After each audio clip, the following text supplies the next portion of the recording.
আমি আপনাদের কাছে স্বাভাবিক অবস্থায় আসি নাই। বাড়িতে আমার আম্মা জানের পিএলআইডি অপারেশন হয়েছে, এখনো মা ঘরে বিছানায় পড়া।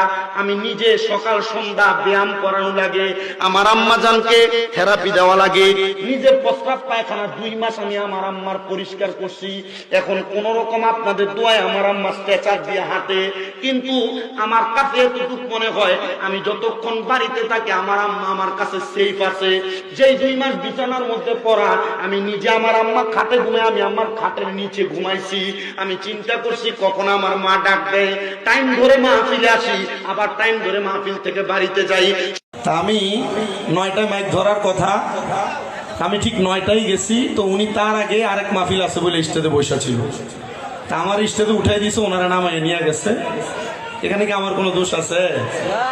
তা আমি এটা আলোচনা করে আমি নামছি।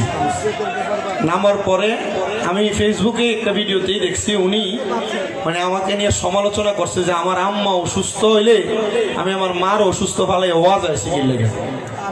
আমি এটা শুধু ওনাকে আমি পার্সোনাল বলছি, বাজান আপনারা তো কল দিয়ে আপনি ধরেন না কেন?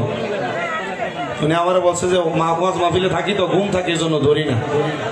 বলতে আমি বলছি আপনি তো আমার আম্মার, আমি যে আমার আম্মা অসুস্থ বলছি আপনি সমালোচনা করছেন, আলম হয়ে তো এটা করা ঠিক না। এটা বলাতেই উনি চল লাগিয়ে দিচ্ছে।